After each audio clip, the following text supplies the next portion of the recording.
उत्तराखंड में 2027 की सियासी जंग से पहले ही बीजेपी और कांग्रेस के बीच टकराव तेज हो गया है। मुख्यमंत्री पुष्कर सिंह धामी सरकार की उपलब्धियां गिनाते हुए विकास और आर्थिक मजबूती का दावा कर रहे हैं।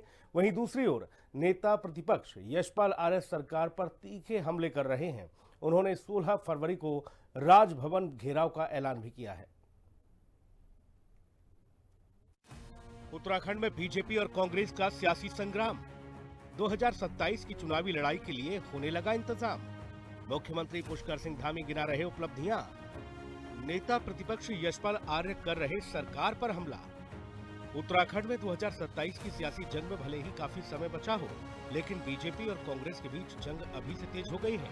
एक तरफ मुख्यमंत्री पुष्कर सिंह धामी अपनी सरकार की उपलब्धियों का गुणगान कर रहे हैं, राज्य को विकास की नई ऊंचाइयों पर ले जाने का दावा कर रहे हैं, तो वहीं दूसरी तरफ कांग्रेस हर मोर्चे पर धामी सरकार को घेरने में जुटी है।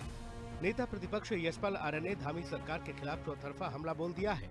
उत्तराखंड में धामी सरकार और कांग्रेस के बीच में लगातार जुबानी जंग तेज होती जा रही है। एक और जहां मुख्यमंत्री पुष्कर सिंह धामी अपनी सरकार की उपलब्धियां गिना रहे हैं और पीठ थपथपा रहे हैं, तो वहीं दूसरी ओर नेता प्रतिपक्ष यशपाल आर्य लगातार सरकार को घेरने का काम कर रहे हैं, जिससे उत्तराखंड में सियासी घमासान मचा हुआ है।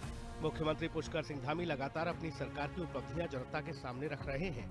इसी कड़ी में सीएम धामी ने सोशल मीडिया प्लेटफॉर्म एक्स के जरिए सरकार की बड़ी उपलब्धियों को जनता के साथ साझा किया।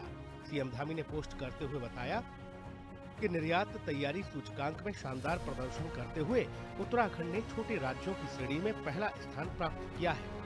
यह उपलब्धि राज्य में उद्योग अनुकूल नीतियों, मजबूत आधारभूत ढांचे, सरल प्रक्रियाओं और उद्यमियों को मिल रहे निरंतर प्रोत्साहन का परिणाम है।